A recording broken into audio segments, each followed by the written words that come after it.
In the world of Tensida, there exists an absolute unbendable rule. One that not only surpasses the very laws of nature, but also bypasses their very purpose completely.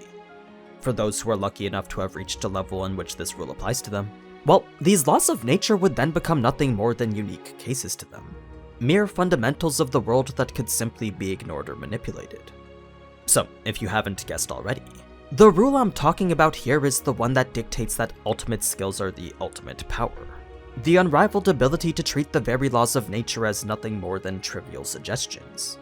Of course, the extent to which that's possible varies from person to person, but the key idea here is that an ultimate skill can only be countered by another ultimate skill. That's why any person who possesses one is considered to be extremely powerful, much to the point that even someone like Guy tends to hold them in very high regard. That said, the odds of coming into possession of one is extremely rare. One could even go through the whole process of evolving into a true awakened demon lord and still come out with no ultimate skills whatsoever. So, for Rimuru to end up with 2 right after his own, and then go on to acquire 2 more almost immediately after, well, that's probably one of the most rare events to occur, well, ever. We don't know how many ultimate skills anybody else possesses, but I think it's safe to assume that 4 is kind of on the high end. In any case, these are the pillars that support the foundations of Rimuru's strength as a demon lord. Whereas his previous self was OP due to all his unique skills, the Demon Slime Rimuru is even more OP due to his ultimate skills. And that's exactly what we're going to look at here.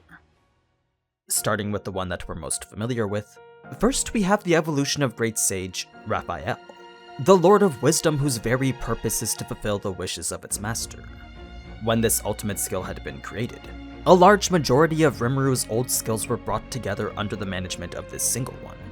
So, even though a powerful unique skill like Degenerate was sacrificed to create this one, its abilities of Synthesis and Separate were just moved to be part of Raphael instead, making for a total of 8 different components that go towards piecing together this conceptual intelligence's overpowered arsenal of abilities. Now, a lot of these you will recognize as being similar to the subskills that we talked about from the previous Rimuru videos. While most still pretty much do the exact same thing, there are others that have had some pretty significant performance improvements. Mind Accelerate is the evolved version of Great Sage's Hasten Thought. Whereas Hasten Thought increased Rimuru's ability to perceive things by a factor of 1,000, Mind Accelerate bumped that factor up to 1,000,000. It extended the rate at which he could think to such an inconceivably rapid level of performance that whenever it was used it made it seem as if time itself had stopped. Combine this with his other subskill of Parallel Operation, and we now have a Rimuru who's more than capable of using Analyze and Assess on multiple targets at this improved rate of 1,000,000, allowing for the instantaneous scan of literally anything and everything. So, whenever you see those moments where Raphael is giving its analysis to Rimuru, you can usually assume that the entire encounter lasts for at most a fraction of a second. That's just how fast Rimuru and Raphael can process things now. 1 second to them now feels more like 277. Cast Cancel does the same thing as it did before, effectively negating the need for a chant whenever magic's being cast. All of Creation still allows for the comprehension of what's pretty much everything, then Synthesis and Separate remains completely unchanged. As for the final subskill of Ability Adjust, well, as the only new subskill to emerge from Great Sage's evolution, not much has really been done to give us a proper picture of what it's actually capable of. Since it was used to assist with the establishment of Uriel though, we can surmise that it grants Rimuru the ability to modify his existing set of skills. Whether they be skills belonging to his subordinates or any of the previous ones that he's had before, it seems that Rimuru can use Ability Adjust to modify, consolidate, and even evolve them, making it one of the more versatile assets in Raphael's arsenal. Now, the ultimate skill that Rimuru had picked up next was none other than the evolution of Gluttony Beelzebuth. And just like how it was with Raphael, the unique skill Merciless was sacrificed to create this one, resulting in its soul-consuming ability to be passed on as a subskill. Before we get to that though, there were a few buffs given to the base effects of Predation and Stomach. Predation was given a significantly increased range of effect, and Stomach can now store approximately 10 times more than it could before. Had Stomach not been enhanced like the way it had, then Rimuru wasn't even sure he would have been able to handle the strain of releasing Veldora from it. So it was a crucial upgrade that you'll soon see had actually played quite a big role. As for the other 2 base effects of Mimicry and Isolation, The former can still replicate the appearance and skills of any analyzed target, while the latter continues to recycle any sort of materials deemed unnecessary during an analysis. Corrosion provides assistive decomposition effects during any instance of predation, then soul consumption is just the new name given to Merciless. So, despite Merciless having been sacrificed for Beelzebub's creation, the ability to reap the souls of those who have lost their will to fight is now just integrated under Beelzebub's subskill Soul Consumption. Now, where Beelzebub brings forth something new is through the establishment of the subskill food chain from the merger of what was previously Gluttony's Receive and Provide. Remember, Receive was the ability for Rimuru to claim any of his subordinates' abilities as his own, while Provide allowed for the transfer of his skills down to subordinates who were compatible. That being the case, it makes sense then that food chain does a more efficient combination of both. For any monster who shares a connection with Rimuru, all skills in their original form would instantly become available to him. Kind of like a Path of Exile skill tree but with infinite unlock points. And also a lot bigger. With all his subordinates having received gifts from the Harvest Festival, there was a whole new plethora of skills that needed to be managed by Raphael and its ability adjust.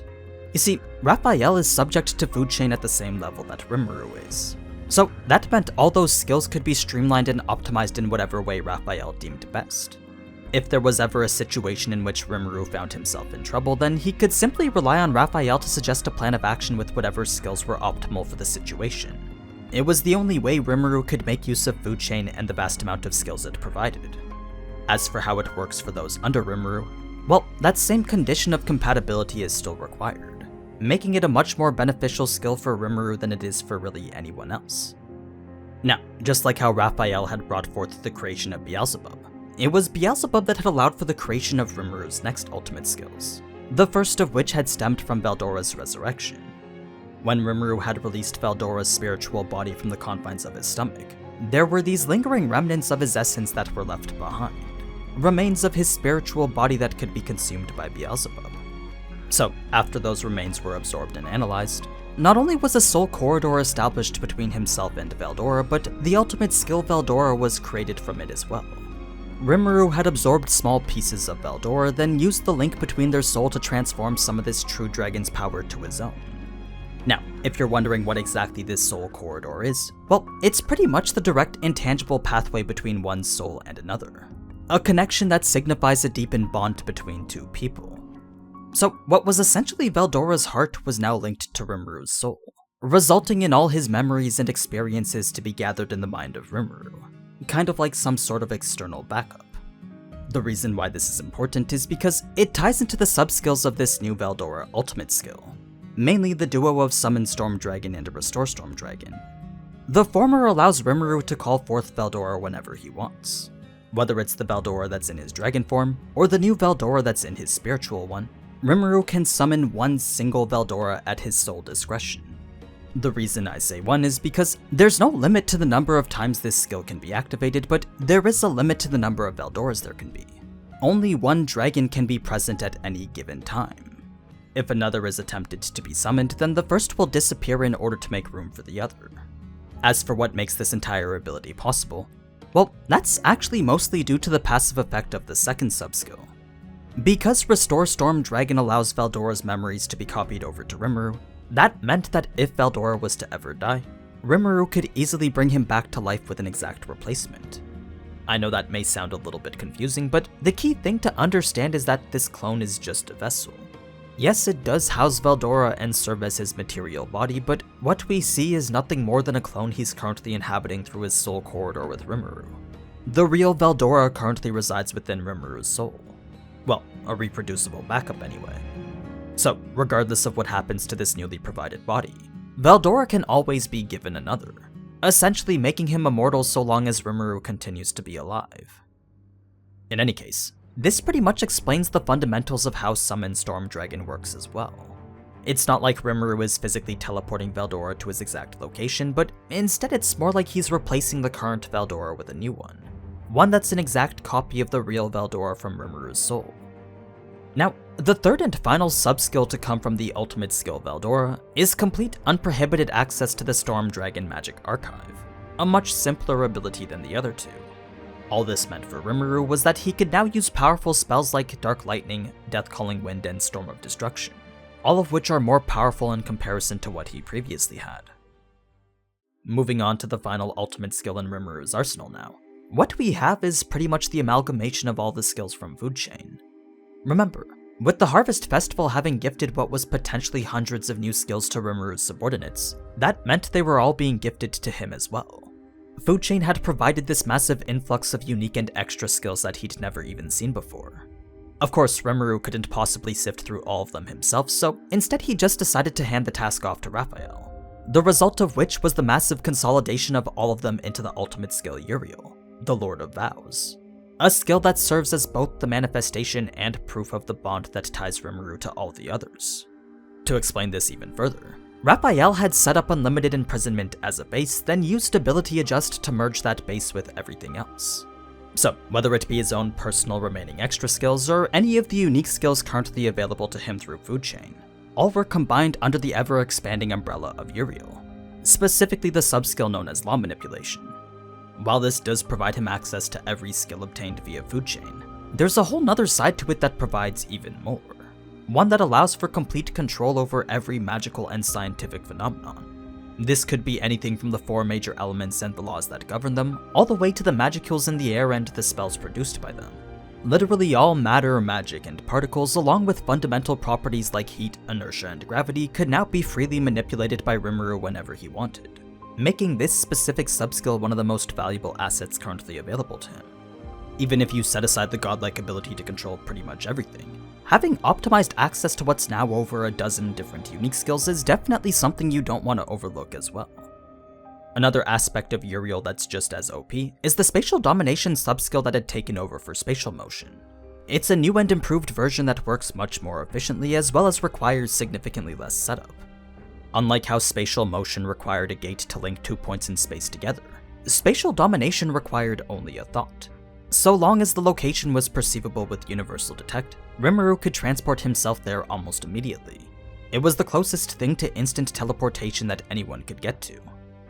Now, considering that Uriel was created with unlimited imprisonment as its base, it makes sense then that this unique skill would turn out to become one of Uriel's subskills, thus providing Rimuru with the exact same power that had once sealed away Veldora. In terms of what it actually does though, well, it basically traps any target within a complex number of spatial dimensions. And when I say complex, I don't mean that it's too complicated for us to understand, but instead that the target would literally be encased within a dimension of an imaginary number. That's what it means when it says it's a complex dimension. So, with the target being trapped inside what can only be described as a mathematically imaginary place, any access or interaction to the real world would be impossible. Their plane of existence simply wouldn't coincide with our own, resulting in the target's skills being useless regardless of how strong they were. That being the case, unlimited imprisonment was a barrier in which escape from the inside was wholly impossible.